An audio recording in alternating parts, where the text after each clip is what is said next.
A few weeks ago, I was teaching our Thrive College students about silence and solitude, and simply trying to be a good leader. When I asked them to go practice solitude and silence, I decided I'll lead by example, and I will go sit on the soccer field, and I too will listen to the voice of God, get quiet, be alone, and just wait for God to speak to me. And let me be honest, when I started that process, the very first thing that happened is I started to feel really anxious. My heart started to beat faster. I felt like there were a million worries clouding my judgment and clouding my vision. And I just tried to breathe in and breathe out. I said to myself, Dina, you just taught about this. You are the leader of this. You can do this. And so I sat there and I breathed in and I breathed out and I breathed in and I breathed out. And over time, my mind quieted and I heard God speak. Now, I don't want to mislead you. Sometimes you do silence and solitude, which is a great spiritual practice that just puts us in God's presence so that He can do the work in us. Sometimes you go do silence and solitude and you do not hear from God at all. But this moment, God spoke to me and He said this, I am in control, so you don't have to be. And I breathed in and He said again, I am in control, and I exhaled, so you don't have to be. And if I can be really, really honest with you, I did not know, based on what was going to happen later in my week, how much I needed to hear those words. But that's the thing about God's sovereignty. He knew what was ahead of me.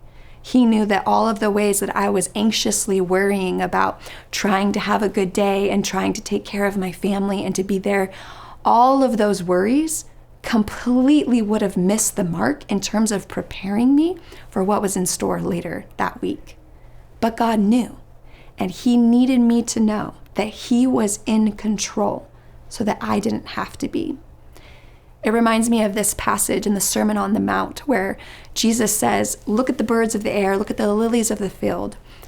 Aren't you of much more value than they are? And honestly, I think some of us would probably reflectively answer, no, I am not of more value. I don't know if I have that value. But it's a rhetorical question, and the obvious answer is yes. You are of much greater value than the lilies of the field and the birds of the air. And Jesus says, look at them. Look at how I take care of them.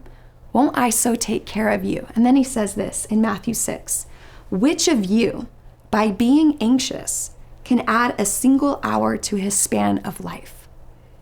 And I was reflecting on that passage, especially as I saw the way that my week unfolded and compared them to the anxious thoughts that I had on that Tuesday when God spoke to me. I was like, man, my worries didn't solve the problems. My anxiety didn't help one bit. And I just want to pause here and say, yeah, sometimes anxiety, really honestly, always, anxiety has a little bit of irrationality to it. And it's not something that we have perfect control over. So if you have anxious thoughts, this is not to shame you. It is more to redirect you to the realization that you are of great value to God and He is working on it. That's what Matthew 6 says.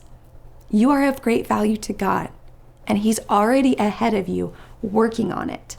Just like He said to me, sitting on that lawn, practicing silence and solitude, I am in control, so you don't have to be.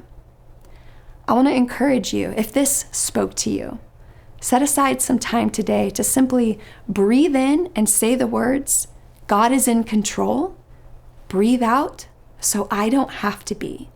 And do that for a space of like 5 minutes and see the ways that your heart stills, that your mind calms, and maybe nothing in your circumstances change, but you begin to experience the peace of His presence come inside of your body, and He will work it out, everything that you're worried about. And I'm going to be honest with you, it was not all good, it was not all easy, but God was very present in what happened next in my week. And I'm so grateful that I took that moment to simply be with Him, because I didn't want to go through what I had to go through later that week alone. I wanted to go with it right with my Savior, right with my Lord. I hope that encourages you today.